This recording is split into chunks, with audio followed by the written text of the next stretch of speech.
وہ what's app میں جنہوں نے مجھے میسج بھیجا ان کا نظریہ یہ تھا کہ دیکھو ان کا مذہب صحیح ہے اور ہمارے بارے میں کہا کہ آپ لوگ تو امام ابو حنیفہ کو فالو کرتے ہو. سوال سمجھ میں آیا؟ یعنی یہاں کے علماء تو امام ابو حنیفہ کو فالو کر رہے ہیں اور سعودیہ کے جو مفتی اعظم ہیں وہ کسی کو فالو نہیں کر رہے. وہ کس کو فالو کر رہے ہیں؟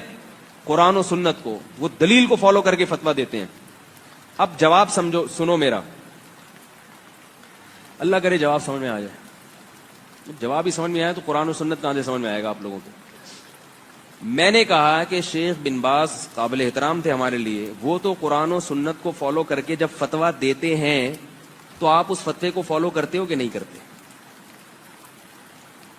یا آپ پھر ڈائریکٹ قرآن و سنت ہی کو فالو کرتے ہو؟ نہیں آ رہی بات. آپ تو ان کے فتوے ہی کو فالو کرو گے نا، اس اعتماد پر کہ انہوں نے دعویٰ کیا ہے کہ میں قرآن و سنت کو فالو کرتا ہوں. لہذا آپ ڈائریکٹ قرآن و سنت کو فالو کر رہے ہو یا ان کے فتوے کو فالو کر رہے ہو؟ اگر آپ ڈائریکٹ قرآن و سنت کو فالو کر رہے ہو تو شیخ بن باز کا درمیان میں واسطہ لانے کی پھر ضرورت کیا ہے؟ پھر ان کے حوالے دینے کی ضرورت کیا ہے؟ ان کے فتاوی کی کتابوں کو آگ لگا دو پھر. اور اگر آپ بن باز کو اس لیے فالو کر رہے ہو کہ ان کا یہ دعویٰ ہے کہ میں صرف قرآن و سنت کو فالو کرتا ہوں، تو خدا کی قسم یہ دعویٰ امام احمد ابن حنبل نے 1000 دفعہ کیا ہوگا کہ میں صرف قرآن و سنت کو فالو کرتا ہوں. تو پھر امام احمد ابن حنبل کے فتوے کو فالو کرنا یہ بن باز کے فتوے کو فالو کرنے سے زیادہ اہم ہے. کیوں امام؟ دیکھیں، ان کی پوری گفتگو کا خلاصہ یہ ہے کہ شیخ بن باز رحم اللہ نے اگر کوئی فتویٰ دیا ہے اور آپ اس پہ بھروسہ کرتے ہو اس بنیاد پہ کہ وہ قرآن و حدیث ہی سے فتویٰ دے رہے ہیں، تو یہی بنیاد امام احمد بن حنبل رحم اللہ کی ہے اور یہی بنیاد امام ابو حنیفہ رحم اللہ کی بھی ہے. تو اگر شیخ بن باز کا فتویٰ آپ اس لیے مان رہے ہو کیونکہ وہ قرآن و حدیث کے موافق کہتے ہیں، بلکہ مفتی صاحب نے تو بہت ساری جگہوں پہ عام اہل حدیث علماء کی بھی مثال دی ہے کہ تم لوگ ابو حنیفہ کی تقلید چھوڑ کے ان کو مانتے ہو آج کے اہل حدیثوں کو، تو یہ بڑے ہیں یا امام حنیفہ بڑے ہیں؟ اور یہاں پہ انہوں نے یہ موازنہ کرنے کی کوشش کی ہے کہ شیخ بن باز بڑے ہیں یا امام حنیفہ بڑے ہیں یا امام احمد بن حنبل بڑے ہیں، ائمہ اربعہ بڑے ہیں. تو اگر واسطہ ہی بنانا ہے، یعنی قرآن و حدیث کو سمجھنے کے لیے کسی کے فہم کا واسطہ ہی چاہیے، یہ کہہ رہے ہیں نا کہ ڈائریکٹ آپ بھی قرآن و حدیث تھوڑی پڑھ رہے ہو، آپ شیخ بن باز کے وجہ قرآن و حدیث سمجھ رہے ہو. تو اگر کسی کے فہم کو واسطہ ہی بنانا ہے قرآن و حدیث کے سمجھنے کے لیے تو پھر ائمہ اربعہ کے فہم کو واسطہ بناؤ. میرے بھائی، جہاں تک لفظ فہم کی بات ہے نا، تو آپ نے اہل حدیث کے الفاظ میں یا ان کی کتابوں میں ایک جو بار بار ایک دعوت ہوتی ہے، شاید اس پہ کبھی غور نہیں کیا، سلف، سلفیت. اہل حدیث بار بار یہ کہتے ہیں کہ سلف کے منہج کے مطابق، سلف کے فہم کے مطابق قرآن و حدیث سمجھو. شیخ البانی رحم اللہ، جو شیخ بن باز کے دوری کے تھے، شیخ البانی رحم اللہ کی کتابوں میں بار بار یہ جملہ ملے گا، اتباع الدلیل بفہم السلف، یعنی اتباع الکتاب و سنہ بفہم السلف، کہ قرآن اور حدیث کو سمجھنا ہے صحابہ کے فہم کے مطابق. تو بھائی، جیسے آپ نے یہ کہا نا کہ شیخ بن باز سے پہلے ہیں امام ابو حنیفہ، اس لیے اگر فہم کو واسطہ بنانا ہے تو امام ابو حنیفہ رحم اللہ کے فہم کو واسطہ بناؤ. تو ہم کہتے ہیں امام ابو حنیفہ رحم اللہ سے پہلے ہیں صحابہ. تو اگر قرآن و حدیث کے فہم کے لیے فہم کا واسطہ ہی لینا ہے تو صحابہ کا واسطہ لیجئے نا. آپ ائمہ اربعہ کا واسطہ کیوں لے رہے بھائی؟ آپ نے ائمہ اربعہ کا واسطہ کیوں لیا؟ اگر آپ کہتے ہیں شیخ بن باز کا واسطہ نہیں لے سکتے کیونکہ ان سے پہلے ائمہ اربعہ، تو ائمہ اربعہ سے پہلے ہیں صحابہ، ان کے فہم کا واسطہ کیوں نہیں؟ وہی تو ہم دن رات کہتے ہیں سلفیت، یعنی قرآن حدیث کو سمجھنا ہے صحابہ کے فہم پر. صحابہ نے جس طرح قرآن و حدیث کو سمجھا اسی طرح ہمیں بھی سمجھنا ہے. ایسے بہت سارے فتاوی ہیں فقہی مذاہب کے، چاہے حنفی مذہب ہو، مالکی ہو، حنبلی، کوئی بھی ہو، جس میں جن کے اقوال، جن کی باتیں صحابہ کے فہم کے خلاف ہیں، صحابہ کے مسلک کے خلاف ہیں. تو ظاہر سی بات ہے سب سے پہلے اگر ہم کسی کے فہم کو مقدم کریں گے، کسی کے فتاوی کو مقدم کریں گے تو وہ صحابہ رضی اللہ تعالی عنہم ہیں. تو ہم صحابہ کی بات کرتے ہیں اور آپ ہم پر یہ الزام لگا رہے ہو کہ ائمہ اربعہ کو چھوڑ کے ابن باز پر آگے. نہیں، ہم صحابہ پر ہیں، صحابہ رضی اللہ تعالیٰ عنہ کے فہم کو ماننے والے ہیں. اور وہ صحابہ، آپ ائمہ اربعہ کی یہ فضلت بیان کرو گے نا بس اتنا کہ وہ بہت پرانے ہیں، بہت پہلے کے ہیں. اور صحابہ کون ہیں؟ صحابہ وہ ہیں جنہوں نے ڈائریکٹ اللہ کے رسول सल्लल्लाहु अलैहि वसल्लम से सीखा है, जिनके दौर में कुरान नाजिल हो रहा था, जो साहिब कुरान के शागिर्द थे, जो अल्लाह के नबी सल्लल्लाहु अलैहि वसल्लम से बराह रास्त कुरान भी सुनते थे और हदीस भी सुनते थे और अमल भी करते थे। वो सिर्फ सुन के आगे फॉरवर्ड करने के लिए नहीं सुनते थे, वो प्रैक्टिकल अमल करने के लिए सुनते थे। पहले अमल करते थे, फिर आगे उसको पहुंचाते थे। तो जाहिर सी बात है वो सबसे बेहतर समझ सकते हैं जिन्होंने बराह रास्त अल्लाह के नबी सल्लल्लाहु अलैहि वसल्लम से सुना है, उनसे पढ़ा है और उनसे पढ़ के सुन के अपनी जिंदगी में उसको इम्प्लीमेंट किया, उसके बाद आगे उसको फॉरवर्ड किया, उसकी तबलीग की है। तो ये मुफ्ती साहब अपने जहन से ये फतूर निकाल दें। पहली बात कि अहले हदीस की दावत ये है कि बाद के लोगों को मुफ्ती बना के और कुरान हदीस उनके वास्ते समझ, नहीं। अहले हदीस की दावत ये किसी के फहम का वास्ता बनाना है तो वो सबसे पहले सहाबा है। सहाबा के अलावा और कोई इस मेयार को नहीं पहुंच सकता कि उसके फहम को वास्ता बना के कुरान हदीस समझे। सहाबे कराम के फहम के बरखिलाफ चाहे अइम्मे अरबा का मुत्तफका फहम ही आ जाए, मुत्तफका फहम आ जाए, तो उस फहम को भी हम किनारे लगा देंगे। मैंने अपनी किताब में 10 मिसालें पेश की हैं कि अइम्मे अरबा या मज़ाहिब अरबा का मुत्तफका फहम है, लेकिन वो सहाबे कराम के खिलाफ है, इसलिए हम सहाबे कराम के फहम को तरजीह देते हैं, इन चारों के फहम को छोड़ देते हैं। समझ रहे? तो शेख बिन बाज या आज के किसी आलिम, इनकी तकलीद की हम दावत नहीं देते हैं, या नहीं कहते इन्होंने जो भी फतवा दे दिया आप मान लो। हम ये कहते हैं सहाबे कराम के फहम के मुताबिक जो है बात करनी है। ये एक चीज है कि इन्होंने जो इल्जाम लगाया कि शेख बिन बाज के फहम को वास्ता बना रहे हैं, तो इनका कहना है कि अइम्मे अरबा के फहम को बना लो। हम कहते हैं सहाबा के फहम को वास्ता बना लो, बात खत्म होगी। दूसरी चीज ये है कि कुरान और हदीस के वाज़ेह नसूस के सामने आने के बाद, जिससे अइम्मे अरबा की हम भी इज्जत करते हैं, एहतराम करते हैं, ऐसा नहीं है, और उनके फहम से इस्तेफादा भी करते हैं, हम उनकी इल्मी खिदमात से इस्तेफादा भी करते हैं, सीखते भी हैं। लेकिन एक तो मैंने बता दिया कि फहम सलफ सहाबा कराम का फहम सबसे मुकद्दम है। दूसरी बात यह है कि हम सारे उलमा से, अइम्मा से, जो भी सलफ अइम्मा है या बाद के अइम्मा है, मुहद्दिसीन है, मुतअख्खिरीन है, सबसे हम इस्तेफादा करते हैं। लेकिन बहुत सारी जगहों पर होता क्या है कि कुरान और हदीस के दलाइल इनके खिलाफ आ जाते हैं। खिलाफ आने का मतलब नहीं है कि अइम्मा अरबा ने या अइम्मा अरबा में से किसी ने, इमाम हनीफा रहमतुल्लाह ने जानबूझ के कुरान के खिलाफ कोई फतवा दिया, नहीं। कभी कभी ऐसा होता है ना कि नस उन तक नहीं पहुंचती, यानी कुरान और जो हदीस के जो दलाइल हैं वो इन तक नहीं पहुंचते। अब जाहिर सी बात है कि अगर दलाइल नहीं पहुंचेंगे तो फतवा देने में गलती हो सकती है। और ये जो कहते हैं हदीस, हदीस बहुत बड़ा जखीरा, बहुत बड़ा समंदर है। अब हदीस भी जरूरी नहीं है कि हर हदीस पहुंच जाए, तो कभी हदीस नहीं पहुंचती है तो मसला कुछ का कुछ हो जाता है। कभी आदमी अंदाजे से कोई बात बोलता है, हदीस के मुवाफिक हो जाती है, और कभी कोई बात बोलता है, हदीस के खिलाफ हो जाती है। वो सही बुखारी की हदीस है ना कि उमर इब्न खत्ताब रजी अल्लाह तआला अन्हु जब जा रहे थे सफर पे शाम की तरफ, तो ताउन की बीमारी सुनी, तो कहा अभी क्या करें। तो सब लोगों ने बैठ के मशवरा किया, अपने इज्तिहाद, अपने राय से उन्होंने ये बात रखी कि हमें आगे नहीं जाना चाहिए। किसी के पास कोई दलील नहीं थी। लेकिन बाद में अब्दुर्रहमान बिन औफ रजी अल्लाह तआला आए, तो उन्होंने कहा इस बारे में तो हमारे पास हदीस मौजूद है।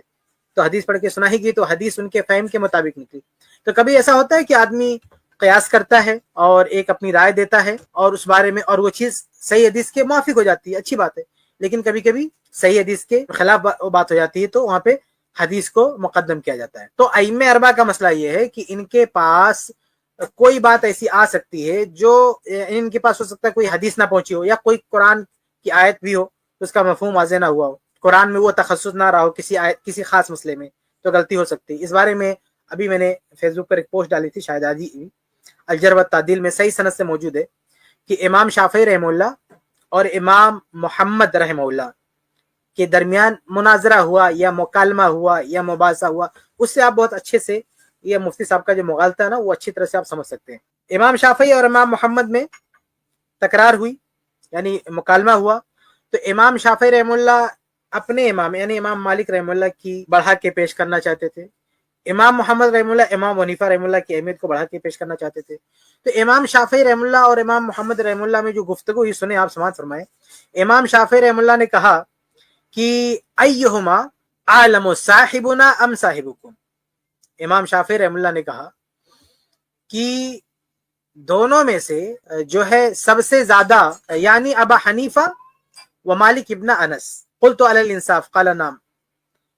तो पूछा कि इमाम शाफी रहमतुल्लाह ने पूछा कि दोनों में से, इमाम हनीफा और इमाम मालिक में से सबसे ज्यादा कुरान के बारे में सबसे मन आलमु बिल कुरान साहिबुना औ साहिबुकुम, कहा सबसे ज्यादा कुरान का जानकार कौन है? हमारे इमाम मालिक या तुम्हारे इमाम हनीफा। देखिए इमाम के शागिर्द हैं, इसकी सनद सही है, इमाम हनीफा के शागिर्द हैं, वो बहुत ही वाज़ेह तौर पर कहते हैं साहिबुकुम यानी मालिकन, ये रवायत में है यानी मालिकन। इमाम मोहम्मद कहते हैं कि आपके उस्ताद यानी इमाम मालिक कुरान की ज्यादा जानकार हैं। हालांकि कुरान ये पूरा मुसहफ में है, उसके बावजूद भी आपके पास मुसहफ रखा है, इसका मतलब नहीं आप कुरान के माहिर मुफस्सिर हैं।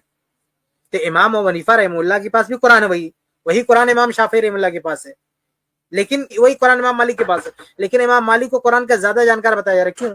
इसलिए कि इमाम मालिक के पास हदीस ज्यादा है, सहाबा किराम के आसार ज्यादा है, इसलिए कुरान का फहम भी उनका बेहतर है, मोतबर है ज्यादा। तो इमाम मोहम्मद अबू हनीफा रहमुल्लाह के शागिर्द ने इतराफ किया कि आपके जो इमाम है इमाम मालिक रहमुल्लाह ये कुरान के ज्यादा जानकार है। अगला सवाल किया, कहा फमन अअलमु बिस्सुन्ना, कहा अच्छा इमाम मोहम्मद ये बताओ कि सुन्नत यानी हदीस के ज्यादा जानकार कौन है? हदीस के साहिबुना औ साहिबुकुम, हमारे इमाम मालिक या तुम्हारे इमाम हनीफा, कौन है दोनों में से ज्यादा जानकार?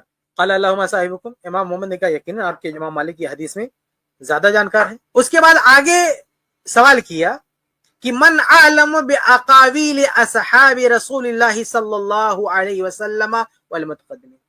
तीसरा सवाल किया इमाम शाफी ने, कहा अच्छा ये बताओ कि सहाबा के जो आसार हैं यानी सलफ के जो आसार हैं, सलफ का जो फहम है वो जानने में इमाम मालिक सबसे आगे है इमाम अबू हनीफा, हमारे इमाम ज्यादा जानते हैं सहाबा किराम के आसार को या तुम्हारे इमाम? तो इसमें भी इमाम मोहम्मद रहमुल्लाह ने क्या कहा? क़ाल साहिबुकुम, कहा कि तुम्हारे इमाम।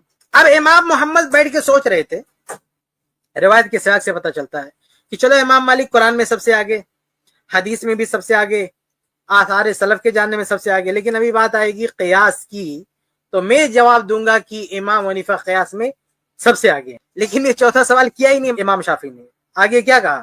क़ाल शाफी, इमाम शाफी रहमतुल्लाह ने कहा फ़क़ुल्तु लम यबक़ इल्लल क़ियास, कहा कुरान की बात होगी, हदीस की बात होगी, सहाबा किराम के आसार की बात होगी, अब बचा क़ियास, अब बचा क़ियास ना।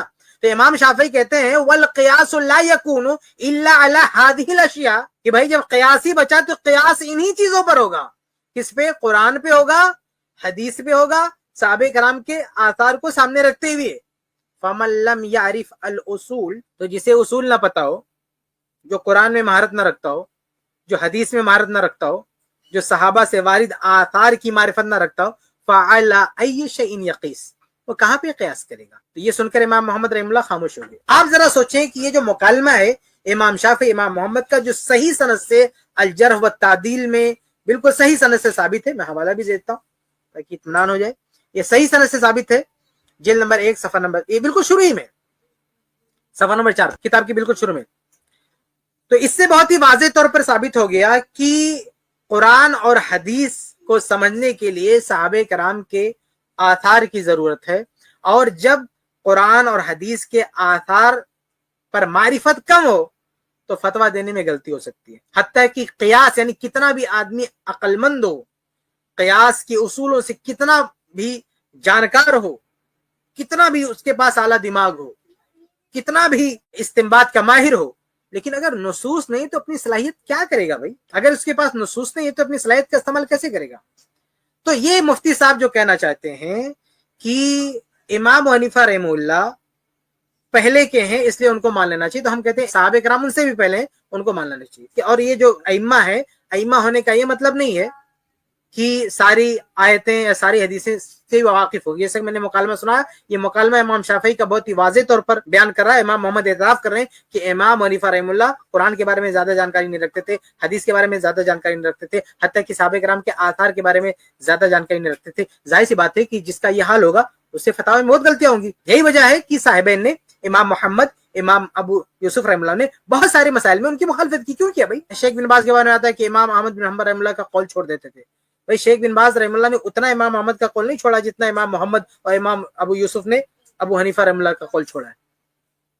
तो अइम्मे अरबा में से होने के बावजूद भी बहुत सारे मसाइल में वो कुरान और हदीस से गलत हट के फतवा दिया। इसलिए नहीं, ये मुफ्ती साहब ने कहा ना कि शेख बिन बाज अगर कुरान और हदीस के मुताबिक फतवा देते थे तो इमाम हनीफा रहमुल्लाह भी कुरान और हदीस के मुताबिक फतवा देते थे। इमाम अहमद का नाम लिया इन्होंने, लेकिन इनका इशारा क्या है कि जो चारों इमाम हैं अगर शेख बिन बाज कुरान और हदीस के मुताबिक फतवा देते तो चारों इमाम भी कुरान और हदीस के मुताबिक फतवा देते। अरे भाई चारों इमाम फतवा देते तो उनका उसूल तो है, लेकिन कुरान और हदीस की मालूमात रहेगी तब ना, कुरान और हदीस की मालूमात रहेगी तब ना फतवा देंगे। बहुत सारे मसाइल में बाद के उलमा के पास जिस तरह से कुरान और कुरान से मुतल्लिक तफसीर और अहादीस और नुसूस जिस तरह से ज्यादा इकट्ठा हो गए और पहुंचने में आसानी हुई, जाहिर सी बात है उस दौर के अइम्मा का वो मामला नहीं था। खास तौर से अइम्मा अरबा में सबसे पहले इमाम अबू हनीफा रहमुल्लाह, ये जैसे जैसे चारों इमाम में आगे बढ़ेंगे ना, हर अगला इमाम पहले इमाम की बनिस्बत हदीस में कुरान की तफसीर में ज्यादा माहिर है। इमाम हनीफा रहमुल्लाह महारत इनकी कम है, हदीस में भी कुरान में भी तफसीर में, जैसा कि अभी मैंने वाकया सुनाया। उसके बाद इमाम मालिक रहमुल्लाह का नंबर आता है। इमाम मालिक रहमुल्लाह की बात करेंगे तो उनसे ज्यादा जानकार है। इमाम शाफी रहमुल्लाह की बात करेंगे तो वो उनसे भी ज्यादा हदीसों के आसार के जानकार है। इसलिए इमाम शाफी रहमुल्लाह ने इमाम मालिक की बहुत सारी जगहों पे मुखालफत की है। उसके बाद इमाम शाफी से आगे बढ़ेंगे इमाम अहमद बिन हम्बल रहमुल्लाह, तो जाहिर सी बात है उनके पास पूरा खजाना है हदीस का। आप इमाम शाफी रहमुल्लाह की सारी जो तसनीफात हदीस की हैं, हदीस की जो उनकी सनद से जितनी हदीसें इकट्ठा करे और मुस्नद अहमद इकट्ठा करके बगल में रख दे, आप अंदाजा हो जाएगा कि किसके पास हदीसें कितना ज्यादा है। तो इमाम अहमद रहमुल्लाह के पास बेशक बहुत सारी थी। तो जैसे जैसे चारों इमाम में जैसे जैसे आगे बढ़ेंगे ना, वैसे वैसे हर इमाम पहले से ज्यादा अपडेट हो रहा है इल्म के लिहाज से। तो ऐसा हो सकता है कि इनमें से किसी के पास कोई दलील ना पहुंची हो, तो जब दलील ना पहुंची हो तो अहले हदीस वो उसूल पेश करते हैं कि भाई जब इस मसले में कितना भी माहिर हो, गर्चे ये उसूल हो कुरान और हदीस के मुताबिक फतवा देने का, लेकिन ये उसूल होते हुए कोई नस वहां तक नहीं पहुंच सकी इन तक, उनसे गलत फतवा सादिर हो गया, तो क्या करना चाहिए, उसको छोड़ देना चाहिए और कुरान हदीस पर आ जाना चाहिए। यही इमाम बिन बाज रहमुल्लाह के ताल्लुक से जो इन्होंने कोट किया कि शेख बिन बाज जब ये कहते ना कि हम कुरान और हदीस के मुताबिक फतवा देते, इमाम अहमद रहमुल्लाह की तकलीद नहीं करते, तो कहने का मतलब ये है कि इमाम अहमद बिन हम्बल रहमुल्लाह के सामने अगर कोई हदीस नहीं आ सकी, कोई चीज वाज़ेह नहीं हो सकी और हमारे सामने वो हदीस आ गई है, अल्लाह के रसूल सल्लल्लाहु अलैहि वसल्लम की वाज़ेह हदीस आ गई है, तो हम क्या करेंगे, हम उस हदीस को लेंगे। चाहे वो हदीस का मामला इल्म के लिहाज से हो कि इमाम अहमद बिन हम्बल रहमुल्लाह के पास वो हदीस नहीं पहुंच सकी, या मामला कभी कभी ये भी होता ना कि हदीस पहुंची है लेकिन सेहत के लिहाज से तमाम मुहद्दिसीन के अक़वाल, तमाम मुहद्दिसीन के आरा को सामने रखती है, क्या पता चलता है कि भाई ये रवायत तो इन तक पहुंची है, लेकिन वो क्या पता चला कि ज़ईफ है, यानी ज़ईफ हदीस तो पहुंची है लेकिन ज़ईफ हदीस की बिना पर वो फतवा आ गया, इसलिए हम उसको छोड़ देंगे। मैं इसकी मिसाल भी दूं, मिसाल के तौर पर नौ मौलूद के कान में अजान और इकामत कहना, कान में अजान देना, इकामत कहना, इमाम तिरमिज़ी रहमुल्लाह ने लिखा है कि इस पर भी उम्मत का अमल है। इजमा की बात उन्होंने नहीं की जैसा कि लोग कहते हैं, उन्होंने कहा कि इस पर भी लोगों का अमल है, लेकिन ये जो रवायत है सिलसिले की वो ज़ईफ है, हमारे सामने बहुत ही वाज़ेह तौर पर साबित हो चुका है कि ये रवायत ज़ईफ है। इसलिए जब ये ज़ईफ रवायत है तो हम इस पे अमल नहीं कर सकते, गर्चे अइम्मा ने फतवा दिया हो, गर्चे इमामों से मनकूल हो, गर्चे इमामों ने इस हदीस को कोट करके फतवा दिया, लेकिन जब हम पर ये वाज़ेह हो गया कि भाई ये हदीस ठीक नहीं है, तो सही नहीं है, इसलिए हम इस पे अमल नहीं करेंगे। बल्कि अगर कोई हदीस सही भी हो लेकिन उसका फहम इमाम ने वो समझा है, बल्कि हदीस जाने दी कुरानी क्यों ना हो, उसके फहम में खता हो गई है। क्यों फहम में खता क्यों होती है, इसलिए कि उससे रिलेटेड जो दूसरी अहादीस या आसार है वो सामने नहीं होते, तो फहम में चूक हो सकते हैं। जैसे इमाम हनीफा रहमुल्लाह ने कहा मुद्दत रज़ात कितना है, 2.5 साल है, यानी बच्चों को जो दूध पिलाते हैं तो दूध छुड़ाने की जो मुद्दत है वो 2.5 साल है। जाहिर सी बात है कि ये कुरान में मौजूद है, कुरान की आयत के खिलाफ बात है ये, तो कुरान की आयतें उनके सामने भी रही होंगी, लेकिन उन्होंने जिस अंदाज से समझा है उनका फहम गलत है। तो अगर ये वाज़ेह तौर पर पता चल गया कि भाई कुरान की आयत, किसी आयत को कोट करके मतलब ये बता रहे हैं, ये हदीस का मतलब बता रहे हैं, लेकिन उससे मुतअल्लिका दीगर आयात, दीगर अहादीस ज्यादा वाज़ेह करती हैं दूसरे मफहूम को, तो हम क्या करेंगे, हम उस हदीस की तरफ जाएंगे, हम उन आयात की तरफ जाएंगे। इसी यही मतलब है किताब और सुन्नत की इत्तिबा का। तो ऐसा नहीं है कि अहले हदीस शेख बिन बाज की तकलीद करवा रहे हैं या अहले हदीस अपने उलमा की तकलीद करवा रहे हैं। अहले हदीस उसूली बात रखते हैं कि कुरान और हदीस अगर वाज़ेह तौर पर है तब तो उसी को ले लेना है, कोई मसला नहीं। खुद मुफ्ती साहब कहेंगे ना जो अकायद के मसले कह दो अल्लाह एक है, अब इसमें क्या सिफाकत की जरूरत है, जिसमें बहुत ही वाज़ेह चीज है।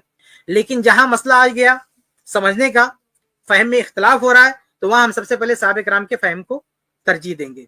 और जहां मसला फहम का मसला नहीं है, नुसूस को जानने और ना जानने का मसला है, तो भाई इसमें कितना बड़ा ही अल्लामा क्यों ना हो, वो हर नस को नहीं जानता है। जैसा अभी मैंने मिसाल दिया ना, मैं बात खत्म करता हूँ, उमर इब्न खत्ताब रज़ियल्लाहु अन्हु ने मिसाल दिया ना कि जब वहां जा रहे थे शाम और बीच में जब रुक गए और मशवरा ये होने लगा कि भाई आगे जाएं कि ना जाएं, इस मशवरे में साहबे किराम की एक बड़ी तादाद मौजूद थी, लेकिन किसी साहबी को वो हदीस मालूम नहीं थी जो अब्दुर्रहमान बिन औफ रज़ी अल्लाह तआला अन्हु को मालूम थी। अब्दुर्रहमान बिन औफ रज़ी अल्लाह तआला अन्हु ने जब वो हदीस सुनाई तो सारे सहाबे कराम ने आमन्ना सद्दकना कहा, सारे सहाबे कराम ने इसको तस्लीम किया। तो अब बताइए, जब सहाबा में से बात सहाबा के हवाले से ऐसा हो सकता है कि कोई हदीस उन तक ना छूटी हो। अब देखो इमाम हनीफा रहमतुल्लाह के बारे में कहते हैं ना, देख कुछ हदीस इनको नहीं मिली, तो लोग इसको गुस्ताखी से ताबीर करते हैं कि भाई तुम बहुत बड़े हदीस के जानकार, उनको हदीस नहीं मिली, तो भाई सहाबा के बारे में क्या कहोगे आप? सहाबा के बारे में सही बुखारी में हदीस है कि उमर इब्न खत्ताब रजी अल्लाह तआला जो दूसरे खलीफा हैं, वो उनके कई साथी हैं, उनको हदीस नहीं मालूम है। अब्दुर्रहमान बिन औफ रजी अल्लाह तआला अन्हु ने वो हदीस उनको सुनाई, हदीस सुनते ही वो फौरन मान गए, फौरन उन्होंने तस्लीम कर लिया, उस पर ईमान ले आए। तो जब सहाबा से ऐसा हो सकता है कि कोई हदीस उन तक ना पहुंची हो, तो भाई दूसरों से क्यों नहीं हो सकता है? तो अहले हदीस कहते हैं कि शेख बिन बाज की तकलीफ नहीं करवा रहे हैं, अपने उलमा की तकलीफ नहीं करवा रहे हैं, बल्कि अगर किसी इमाम के खिलाफ जो है वाज़ेह तौर पर किसी मसले में वाज़ेह तौर पर हदीस रसूल सामने है या कुरान की आयत सामने है जो अपने मफहूम में बहुत ही वाज़ेह, उसमें इस्तिहाद क़ियास चूं चरा कहने की कोई गुंजाइश ही नहीं है, तो अहले हदीस कहते हैं कि इसको मानना है। ये उसूल, ये अपनी तकलीद करवाना नहीं है, ये अपना फ़हम नहीं पेश करना। फ़हम की जब बात आती है तो कहते हैं सहाबे कराम के, मैं खुलासा कर देता हूँ बात का, अहले हदीस की दावत में ये दो बुनियादी चीज़ है। अहले हदीस जब जहां समझने में दुश्वारी होती है तो वहां कहते हैं सहाबे कराम के फ़हम को वास्ता बनाना है कुरान और हदीस को समझने में। हम शेख बिन बाज या आज के अहले हदीस उलमा या इमाम नहीं, सहाबे कराम का फ़हम वो मेयार होगा समझने में। और दूसरी बुनियादी बात क्या समझना चाहिए कि जब बात आ जाती है कोई वाज़ेह सरी सही हदीस आ जाए, जहां समझ का मामला ना हो, जहां मसला हमारा काम सिर्फ इत्तिबा का है, हदीस अपने आप में बिल्कुल वाज़ेह है, आयत अपने आप में बिल्कुल वाज़ेह है, हदीस वाज़ेह है, वहां मसला सिर्फ इत्तिबा का, वहां इज्तिहाद का मसला नहीं है, वहां फहम का मसला नहीं है, अपने आप में बहुत ही क्लियर है, किसी तरह की उसमें शरह या पेचीदगी की जरूरत ही नहीं है, तो हम कहते हैं कि इत्तिबा करना है। इस सिलसिले में आप इमाम इब्न क़य्यिम रहमतुल्लाह, इमाम शाफ़ी, इमाम नववी और इमाम इब्न हज़्म रहमतुल्लाह, बहुत सारे इम्मा के अक़वाल मैंने अपनी किताब अनवारुल बद्र में जिक्र कर रखा है कि इन इम्मा ने कहा है कि जब हदीस आ जाए और साबित हो जाए तो किसी का कौल नहीं देखा जाएगा। इस तरह की बात जब इम्मा कहते हैं तो उससे मुराद क्या होता है? सरी हदीस, बहुत ही वाज़ेह हदीस। तो जब बहुत ही वाज़ेह हदीस आ गई ना, तो बाज़ उलमा ने यहाँ तक कहा कि दुनिया में किसी ने भी उस पर अमल न किया हो, अमल करना आपको, क्योंकि ये हदीस अपने आप में बहुत वाज़ेह है, ये हदीस अपने आप में बहुत क्लियर है। हाँ, अगर उसके समझ में कोई मसला होता है, कोई ये होता है कि उलमा ने इख्तिलाफ किया, तो हम वहां तरजीह देते हैं, और जब तरजीह की बात आती है, फहम की बात आती है, तो हम सहाबा तक पहुंच जाते हैं। और जब बात मसला अपने आप पर वाज़ेह हो तो भाई कुरान और हदीस हमारे सामने आ गया, उसको हमें मानना ही मानना है। तो ये खुलासा है, ये वजाहत मैंने आपके सामने रख दिया। जो मुफ्ती साहब जो असल ये कहना चाहते हैं कि नहीं ये शेख बिन बाज की तकलीफ करवाते हैं, उससे बेहतर है कि अबू हनीफा की कर लो, तो हम कहते हैं कि हम अबू हनीफा की नहीं बल्कि उससे बेहतर है कि सहाबे कराम की बात मान लो, और जहां फहम की जरूरत ना हो, फहम को वास्ता बनाने की जरूरत ना हो, वहां पे आप डायरेक्ट कुरान और हदीस पे आप अमल कर लो। बस टीवी इख्तिलाफ का हल, इस चैनल का ऑफिशियल लिंक डिस्क्रिप्शन में डाल दिया गया है। आप वहां से इस चैनल के ऑफिशियल लिंक को क्लिक करके देख सकते हैं। अगर इस चैनल पर बुधवार यानी वेडनेसडे के दिन लाइव स्ट्रीम होती है रात में 9:30 बजे के बाद, तो आपके अगर कुछ सवालात, इश्कालात, एतराज़ात है तो आप वहां पर क्वेश्चन आंसर सेशन में अपने सवालात रख सकते हैं। अहले हदीस उलमा आपके सवालात का इंशाअल्लाह जवाब देंगे।